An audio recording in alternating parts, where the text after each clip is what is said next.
Добро вечер. Јас сум Васко Ефтов, ова е емисијата во Центар. Вие сте на вистинското место, почитени гледачи. Зошто? Бидејќи ви имате право да ја знаете вистината. Поминаа 4 месеци од последната емисија во Центар. 4 месеци како со рака избришени или како со рака однесени, почитени гледачи. Во тие 4 месеци се случија многу работи.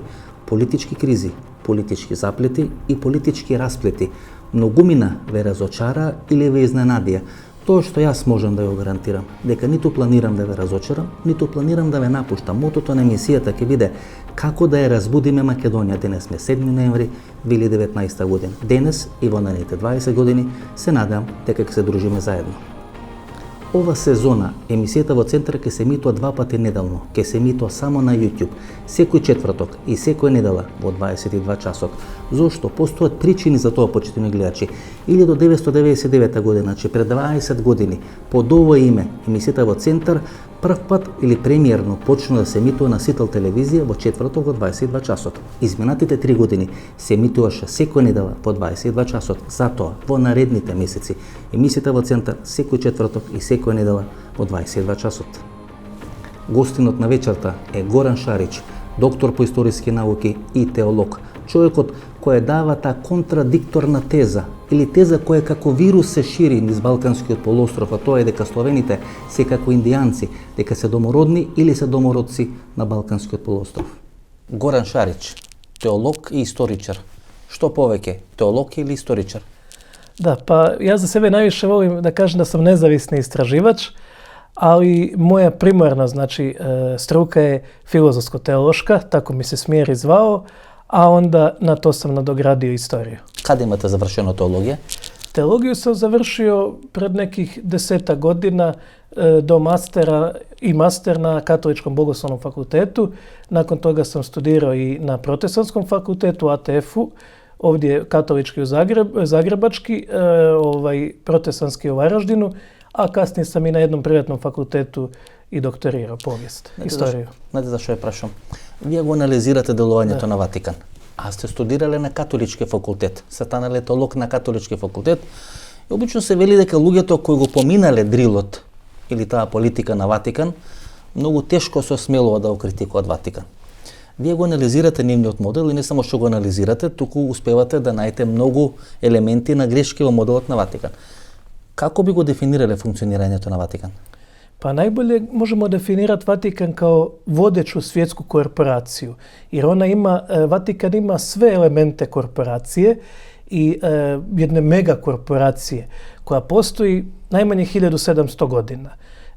Oni, recimo, nedavno je izašla vijest da imaju čak preko Amazona prodaju nekakvu narukvicu koja mjeri broj koraka, broj molitva u danu, potpuna komercijalizacija vjere i duhovnosti. 1700 godina, najmanje. Не постои фирма во светот, акционерско друштво, голема компанија која постои 1700 години. Ja ne znam za takvu firmu. Најстарата и најмокната корпорација во светот, така би дефинирале Ватикан. I najmoćnija, jer recimo mi znamo da razni viteški redovi, kao što je recimo malteški vitezovi. Oni su eksteritorijalna sila. Znači oni imaju svoje ambasade svugdje u svijetu, oni imaju svoje predstavnike u vladama svijeta. Recimo, uzmite primjer Opus Dei kao jedna tajna ili polutajna organizacija katolička. Vi u Hrvatskoj imate predsjednika Josipovića, nakon toga dolazi Kolinda, pa je premijer Orešković. Oni se svi mijenjaju. A savjetnik koji je član Opus Deia, Bartulica, je uvijek ovdje isti. Znači Opus Dei se ne mijenja, a oni se mijenjaju. U Trumpovoj administraciji jako puno ljudi pripada tim katoličkim organizacijama kao što su Malteški vitezovi, Opus Dei, Kolumbovi vitezovi i mnoge druge, neke za koje možda mi ne znamo. Tako da je to jedna vrlo moćna organizacija, jer kad su pitali Staljina, pitali su ga, upozorili su ga u stvari na Vatikan. On je rekao, koliko Vatikan ima tenkova? Vatikan je, vidjeli smo kasnije preko Leha Valence, preko Opus Deia, preko Pape Ivana Pavla II, preko solidarnosti, srušio i taj Sovjetski savez i komunizam. Gospodin Šarić, велите дека Ватикан е корпорација. Да. Вие вашата дипломска или магистарска теза, вие односот на Ватикан и на масоните во 19 век. Да. Каков е односот на Ватикан? Da, u stvari, ne teza je bila historijski Isus, ali je jedno od područja istraživanja bilo upravo i to. Znači, odnos masonerije i Vatikana, i tu je bio žestok sukob i bio od nastanka masonerije. Masonerija postoji 300 godina, koliko znamo, možda i od ranije, ali javno 300 godina.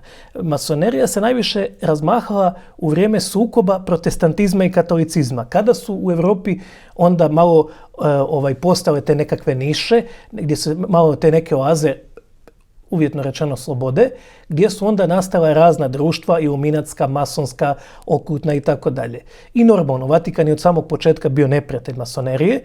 Imamo situaciju da u 19. stoljeću Papa Lav XIII izdaje dokumente protiv masonerije.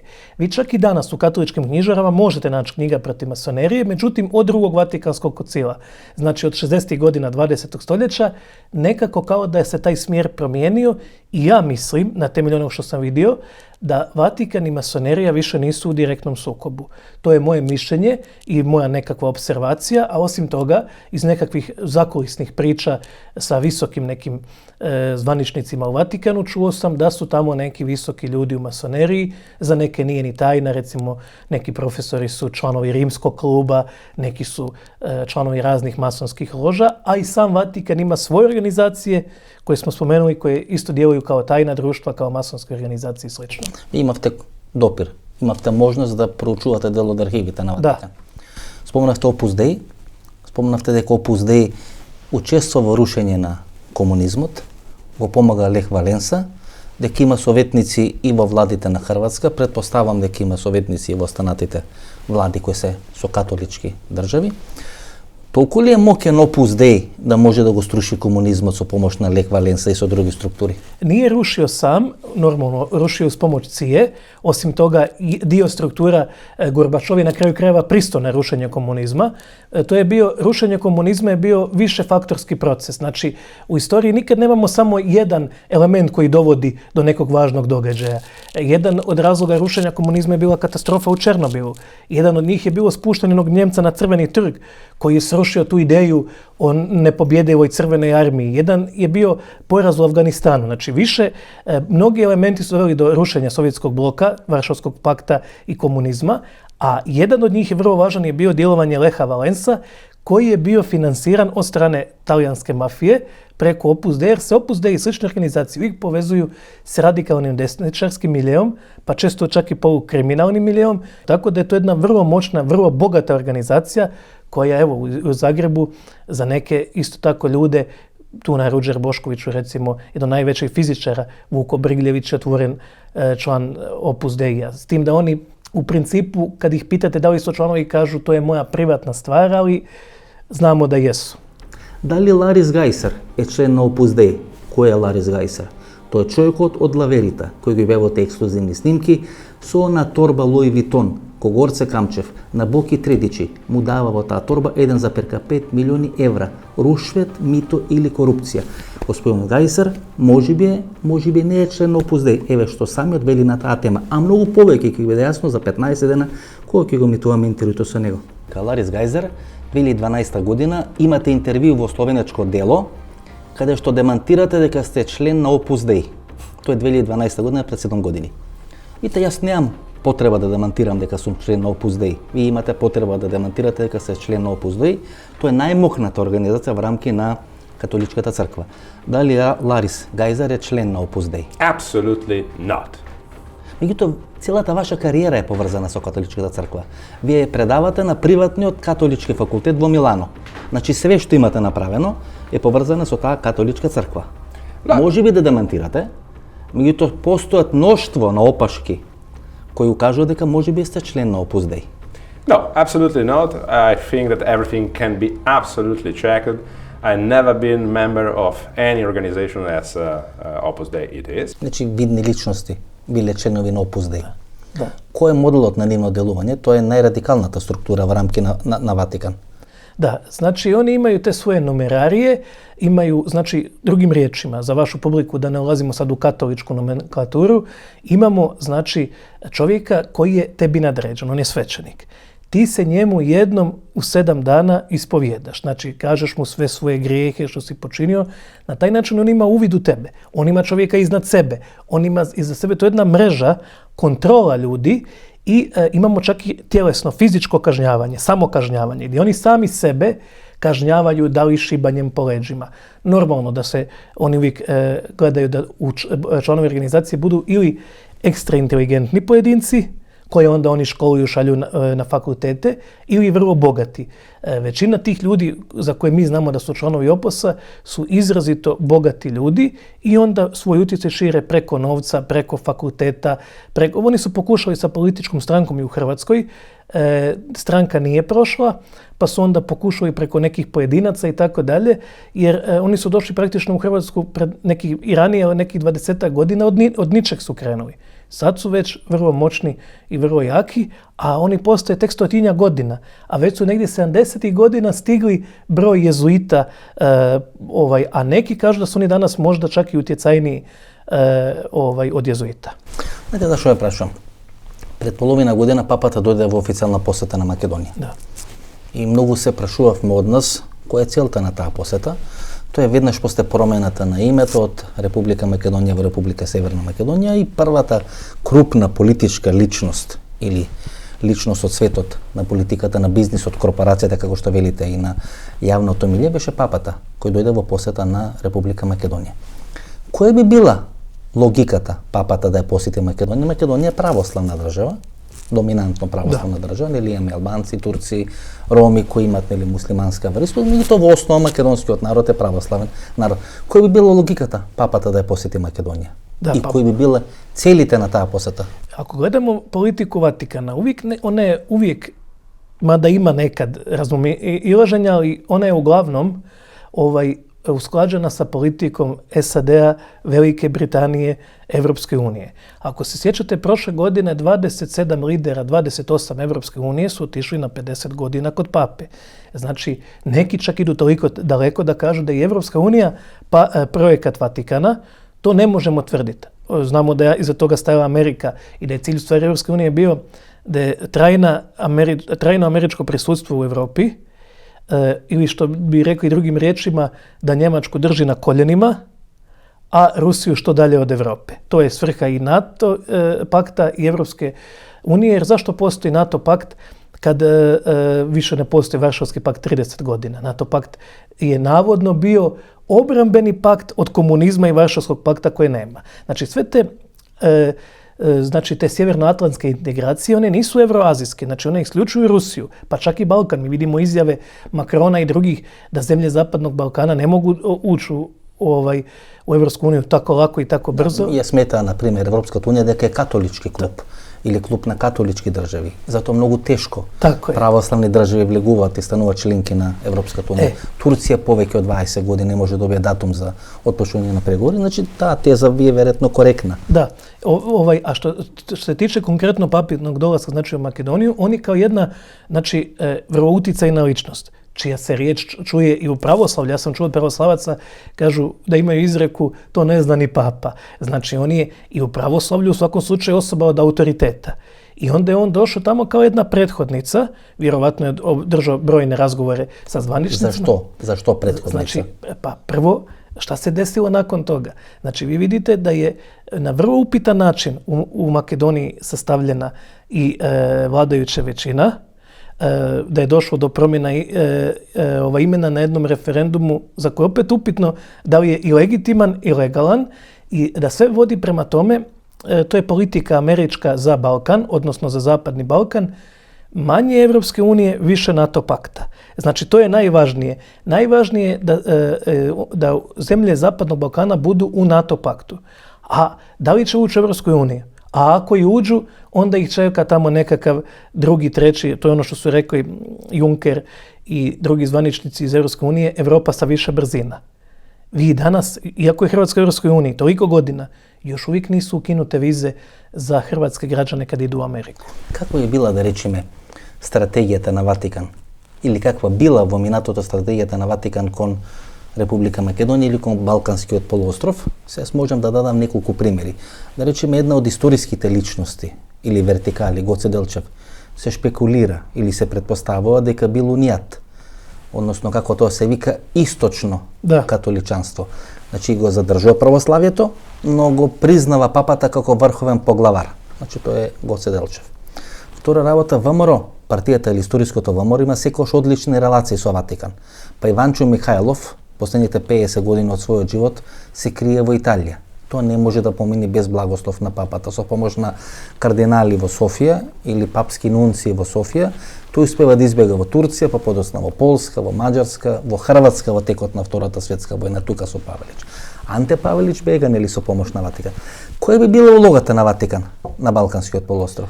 Да, па значи највеća обсесија Ватикана je prevođenje Rusije na katoličanstvo. I ako se sjetite one 3 fatimske tajne kad se navodno Bogorodica ukazala u Fatimi, jedna od tih tajni je obraćenje Rusije na katoličku vjeru. Obraćenje Rusije na katoličku vjeru počinje na Balkanu. Znači cilj Vatikana, ne samo za Makedoniju, nego i za sve pravoslavce na Balkanu pa i šire, je unija. Upravo što ste spomenuli, znači ako i ne može potpuno katoličenje, onda barem da obredi ostanu pravoslavni, ortodoksni, a da se znači tokom liturgije spomene papa i da se primi makedonska crkva i svaka druga u puno zajedništvo sa Rimom, sa rimskim biskupom, papom, koji je po njihovom učenju Hristov namjesnik na zemlji, zamjenik Sina Božijeg i tako dalje. Sad reći, na primjer, grupa makedonski masoni od tekot na 90-te godini, koji bile členovi na vladите на Република Македонија, во текот на 90-те години се залагат за унијатство во Македонија. Тогаш Македонија се соочува со неможност да биде призната Македонската православна црква и таа група на мокни луѓе масони кои се дел на владите на Бранко Царенковски инсистираат Македонија да го прифати унијатството. Da, pa evo, baš sam nedavno razgovarao na tu temu. Znači, jedina šansa da Makedonci opstanu je upravo to, da prihvate papu. E sad, da li su to nakon toga i dalje Makedonci? Ako čovjek izda svoju vjeru, prihvati tuđu vjeru, pređe uniju, to je drugo pitanje. Međutim, tada bi sigurno malo pritisak popustio kad bi došlo do toga. Tako da ta njihova ideja sigurno nije moralna, imamo moralne etičke probleme, ali je pragmatična. Министерот за кој станува збор е Јане Милјовски. Тој беше и вице-премиер и министер за приватизација и министер за финансии во неколку влади на Бранко Цренковски. Кон средината на 90-те години тој е член на Македонската масонска ложа. Како член на Македонската масонска ложа и како министер во неколку влади на Бранко Цренковски, тајно, јавно, меѓутоа во тие влијателни кругови ја застапуваше тезата дека Република Македонија, Македонската православна црква треба да влезат во унија со Ватикан или со таа Римо-католичка црква. Односно, Македонската православна црква, која не може да биде признаена од останатите православни цркви, треба да го напушти покровителството на српската, бугарската или грчката православна црква на Цареград и да побаре унија со Ватикан. Вие рековте дека Опус Деј за некаде 100 години ја достигна силата на језуитите. Да. Ванчо Михајлов во првите години доека присуствува или доека има избегано или во екзил во Италија, живее во језуитскиот манастир кој е во близината на Ватикан и на црквата Свети Петар. Значи, зашто Ватикан го крие Ванчо Михајлов? Зашто го помага ВМРО, историското ВМРО? Од каде се тие корени, тие релации? A od samog početka, znači vi znate da su Ustaše i VMRO od početka surađivali, oni stoje zajedno iza atentata i ubistva kralja u Marseju. Znači to je bio cilj. Karađorđević. Tako je, jer vi ako gledate, znači kad je nastala Jugoslavija nije odgovarala Italiji. Italija se osjetila izigrana. Italija je prešla na stranu Antante 1915. godine pod uslovom da dobije Dalmaciju praktično do Splita ili do Šibenika. Znači to je bilo obećano. Mađarska je bila nezadovoljna. Izgubila je Vojvodinu, izgubila je Hrvatsku koja nas smatrala svojom, Rijeku. To imate sve u Budimpešti na grbu. Mađarskom stoje te zastave. Znači, pa na kraju krajeva i Grčka možda koja imala svoje pretenzije. Znači i onda su Mađarska i Italija pružile utočište za kampove za obuku ustaških terorista gdje je bio i VMRO i kasnije znamo taj se veza nastavila i 90. kad je HDZ dao novac za VMRO, na svu sreću da VMRO tada više nije vodio politiku kao što je vodio nekad, ali vidimo da je Vatikan imao tu vezu, jer Vatikan je kao najvećeg neprijatelja vidi Rusiju, kao i Velika Britanija. Jer Velika Britanija ima tu politiku da više nikad ne dozvoli jednoj kontinentalnoj sili da je ugrozi njezine interese. Jer sjetite se od kralja Filipa, kad je čuvena ona španjolska armada bila najveća sila. Uvijek od tada, znači bilo da je to Španjolska, bilo da je to Napoleonova Francuska, bilo da je to Kajzerova Njemačka, uvijek Britanci naprave koaliciju protiv najveće sile na kontinentu, onda je pobjeđuju. Jedini ozbiljan protivnik koji je ostao ovdje Britancima je Rusija, tako da je Rusija smetnja i za britanske interese, a smetnja i za Vatikan koji ima svoje interese, jer Rusija kao neki pokrovitelj pravoslavlja i tako dalje. I onda je tu politika anglo-američkih elita i Vatikana vrlo slična, znači Rusiju što dalje sa Balkana, normalno tu su kao najveći krivci, najveći neprijatelji i kao mali Rusi proglašeni Srbi. Bugari malo bolje prođu zato što su uvijek na strani onog koji je tad najjači, iako imaju i u Bugarskoj proruskih osjećaja i tako dalje, su oni zaključili da im se ne isplati da se sukobljavaju sa Zapadom i tu Makedonci prolaze isto kao kolateralna šteta. Zašto? Prvo, zato što su pravoslavni, drugo, zato što su na teritoriju te zamišljene Velike Albanije, koja je adut i igrač broj 1 Zapada. Znači, Zapad ima najvećeg saveznika i Amerika, pa čak i Vatikan u Albaniji. A Makedonci smetaju stvaranju Velike Albanije. Kako Bega, imate li neku informaciju? Ja slušal ili sam slušal vaše intervjue, kao što velite дека Ante Pavelić so pomoć na Vatikan i su strukturite na Vatikan je prefaljen vo Italije, od Italije prefaljen vo Latinska Amerika, podosni vo Španija, дека se krije so pomoć na Vatikan, vjerojatno slično je prikaznate na Vančo Mihajlov.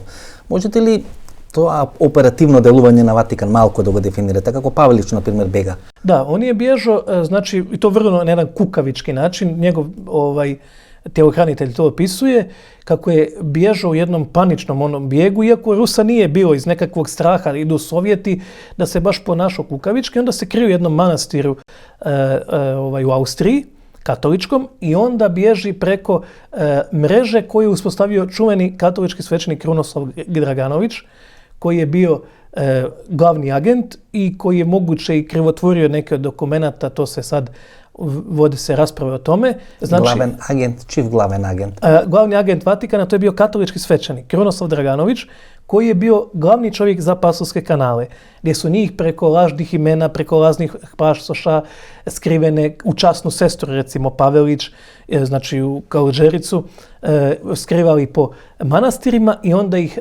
odvodili preko Italije za Latinsku Ameriku. Amerika je u tome isto sudjelovala preko operacije Paperclips ili spajalica, jer su njoj trebali uglavnom naučnici iz tog nacističkog i onog miljeja, a i poneki možda general, poneki vojskovođa, ako dođe do otvaranja fronta sa Varšavskim paktom. Znači, Vatikan je u svemu tome sudjelovao. Zašto? Jer je Vatikan tada kao svog najvećeg neprijatelja, pogotovo u vrijeme Pije XII, koji je papa tada aktualni, vidio komunizam. Znači, Vatikan je bio tada u žestokom sukobu s komunizmom. Pije XII čak imao jedan negativni incident za vrijeme kad su demonstranti skoro upali i u zgradu gdje on bio tada kao predstavnik Vatikana u Njemačkoj. On prvo bio predstavnik Vatikana u Njemačkoj, pa kasnije tek postao papa. Znači, on je imao jedno lično neprijateljstvo prema komunizmu i imao je, kao politika Vatikana je bila protiv, i onda su oni sve te bivše naciste, ustaše i tako dalje spašavali, a jedna veza još veća postoji između Vatikana i ustaša, a posredno onda i sa VMRO, zato što su ustaše djelomično bili projekat Vatikana. Oni jesu započeli kao nekakva fašistička organizacija, međutim oni su došli tu sa 2 kamiona u Zagreb. Znači nisu imali 41. godine. Nisu imali podršku naroda, ali nisu otišli sa 2 kamiona.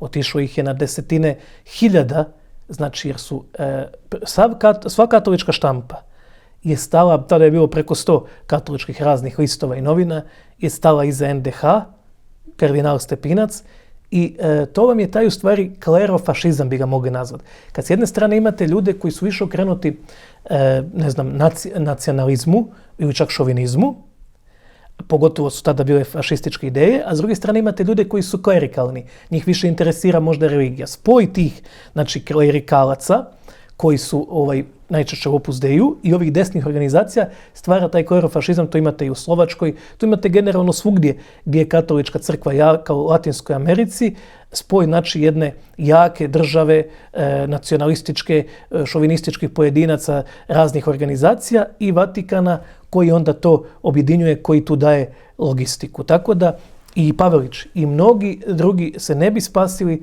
da Vatikan nije imao mrežu samo za odabrane.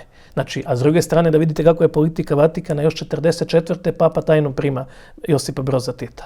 I dogovorio je sa njim sve, pa su onda ušli u sukob kasnije oko Stepinca, jer Stepinac je najnormalnije na prvoj proslavi oslobođenja Zagreba. Tek od iduće godine je sukob. Znači, 44. godina, Tako je. Tito ima prvata posjeta na Vatikan. Tako, ja sam to došao do toga iz više izvora i to je sigurno tako da je 44. bio u Vatikanu i bio je kasnije 70. nekad su se pomirili i on je bio tada kao zvanično prvi državnik koji je došao u Vatikan, u stvari on je već drugi put bio tada u Vatikanu. To je 44. godina kog odvis oди v Napoli, v Neapoli, podosna v Rim, prvata sredba so Churchilli, vjerojatno prvata sredba so... Tako je. I tu su oni dogovorili kasniji odnos znači Jugoslavije prema katoličkoj crkvi koji je bio vrlo tolerantan. Znači, recimo, vi ste imali vjeronauku... Ima prekjutan dogovor Tito i Vatikan? Tako je, nego gdje je došlo do sukoba? Zato što je Stepinac bio odan Vatikanu, a normalno da su Tito i ta jugoslavenska država htjeli veći utjecaj u katoličkoj crkvi, što je tada bilo vrlo teško.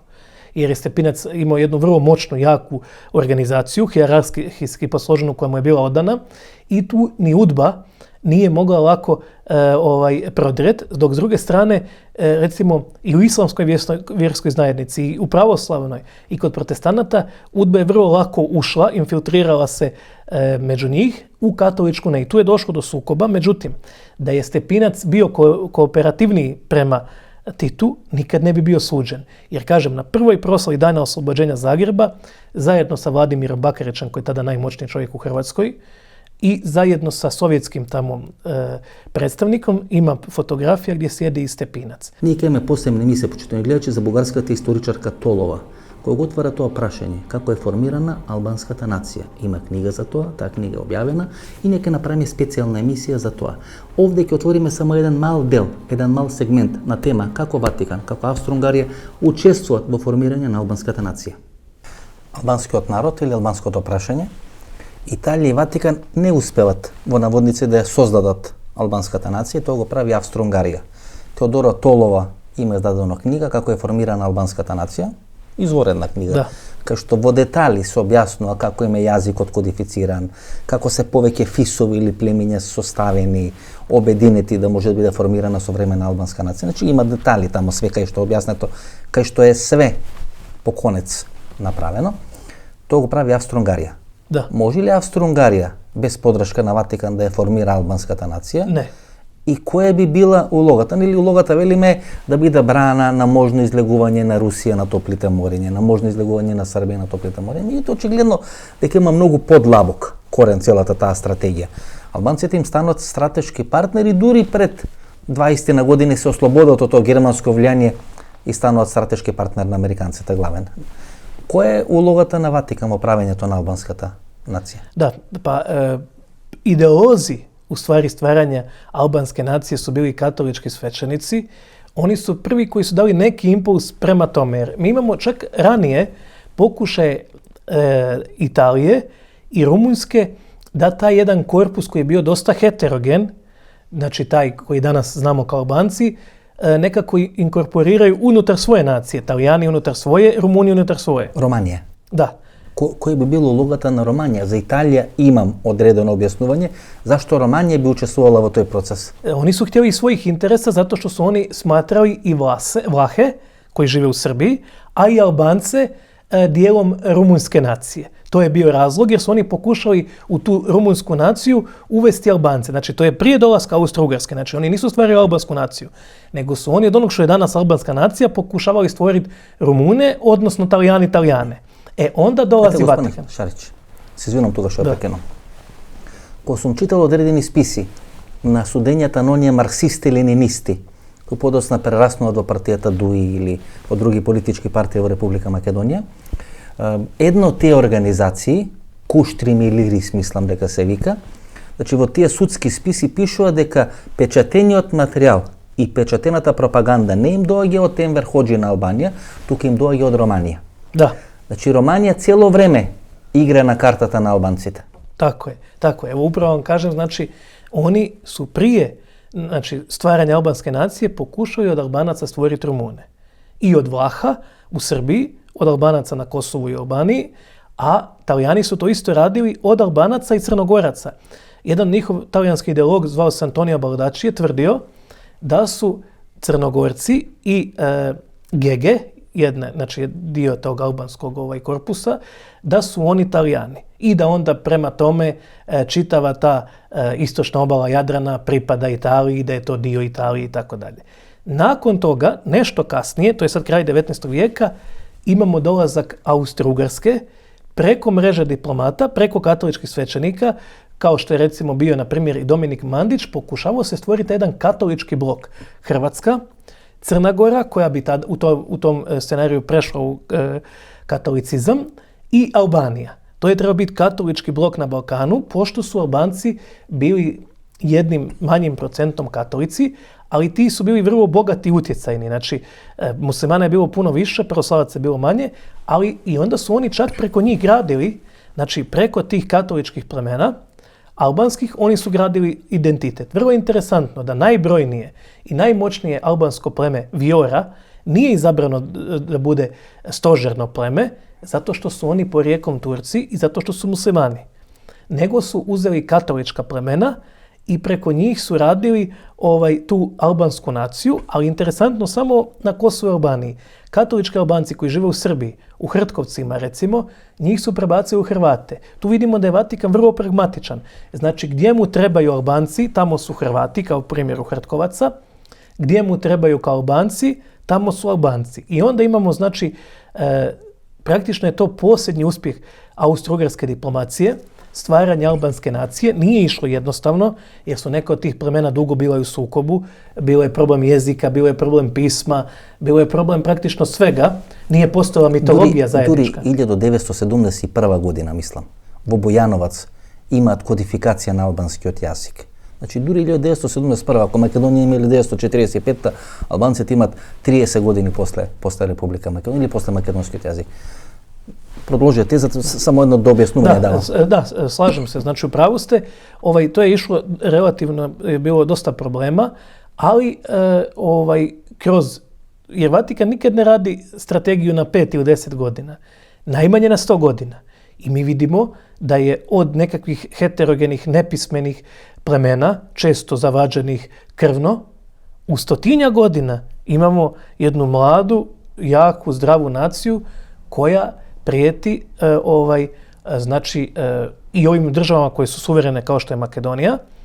I imamo primjer Kurda, kojih ima, 20 miliona, koji nemaju pravo ni na jednu državu.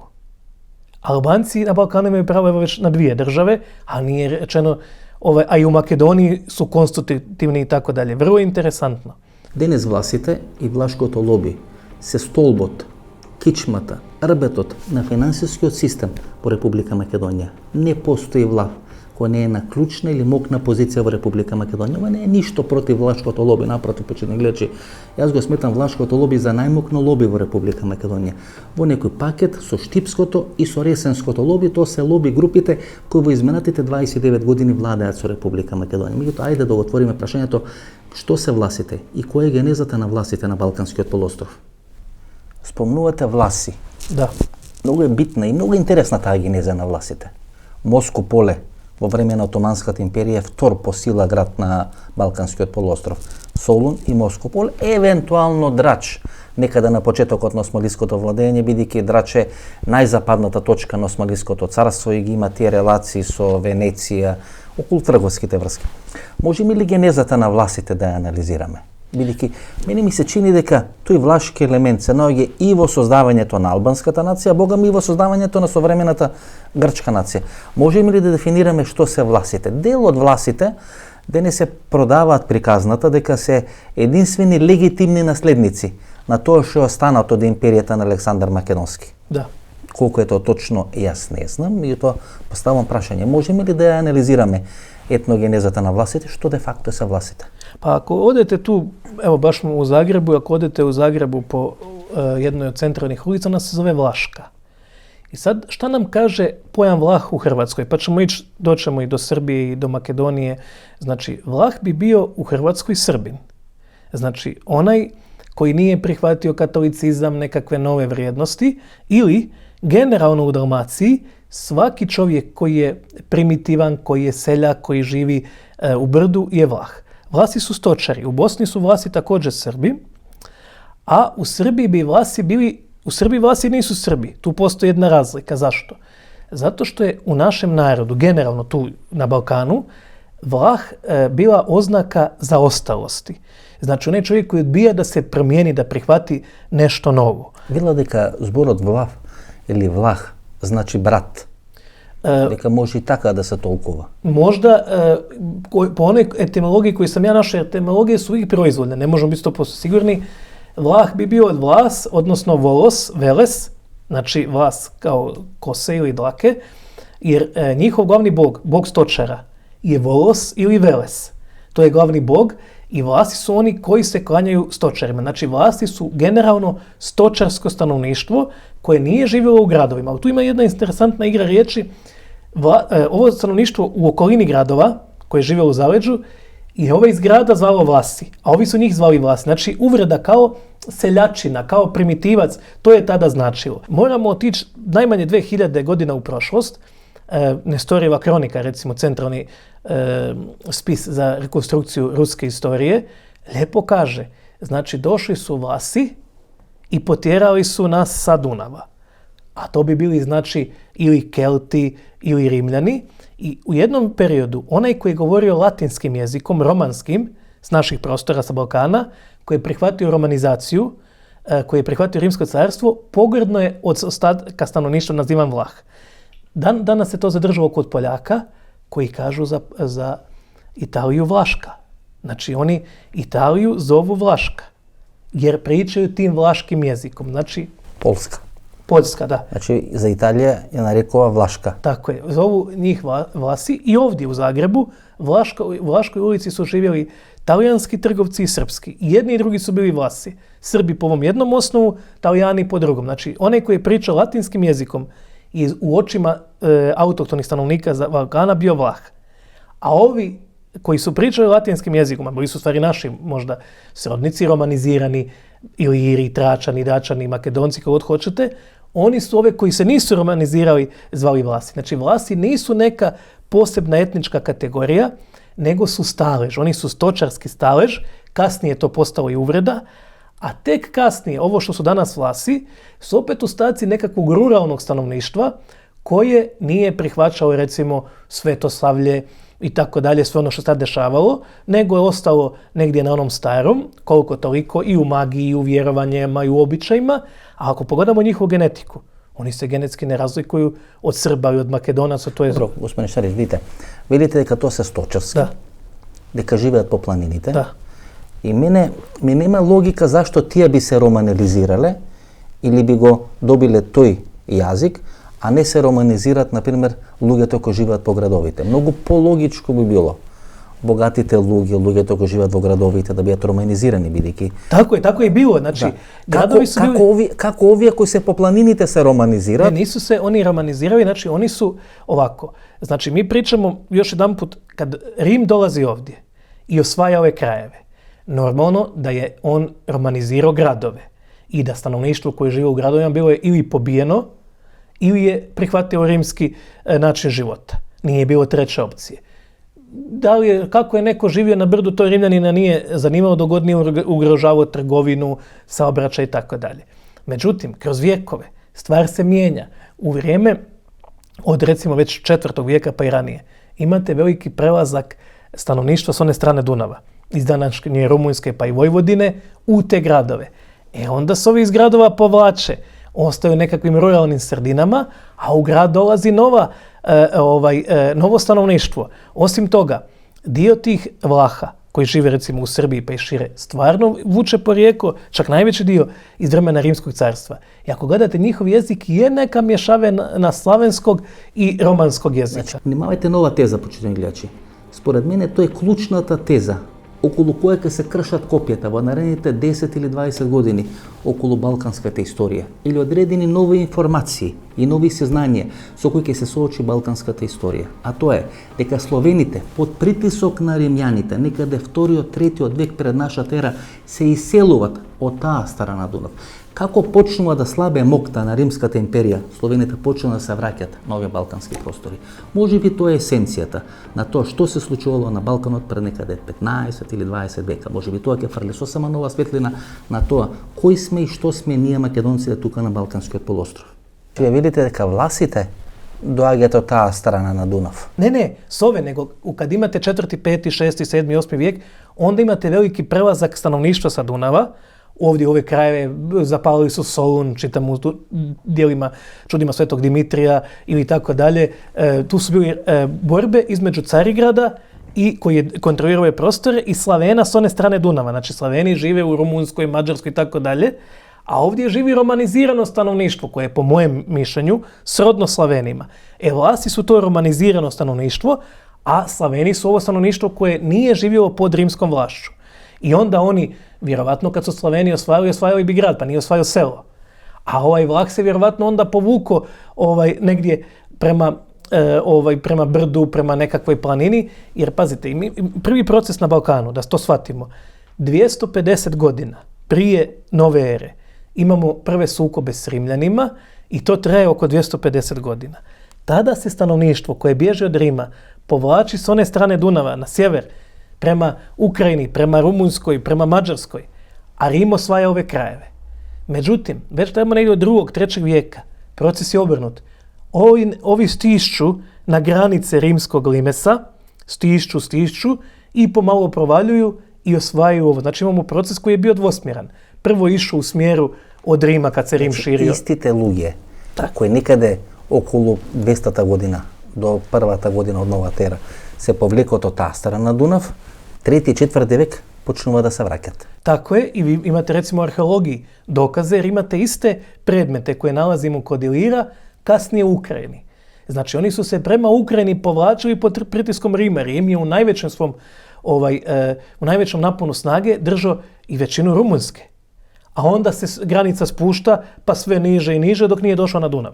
Znači, takva je situacija bila da su migracije bile dvosmjerne. Išlo se i na Balkan, išlo se i sa Balkana i ako čitate naše najstarije autore, imate to kod njih i kod Miloša Milojevića i kod onog koji je jako puno vezan uz Makedoniju, a o njemu se vrlo malo zna i vrlo malo piše, to je Stefan Verković ili Stefan Antikvarđe, kako ga je dole narod zvao, koji je išao u svako makedonsko selo.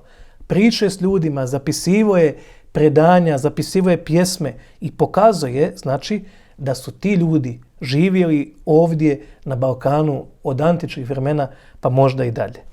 Кога 1830 година се формира денешната или современа Република Грција во градот Атина или денешниот главен град на Република Грција, живееле само 3000 грци. А може би не биле грци, почитувани гледачи.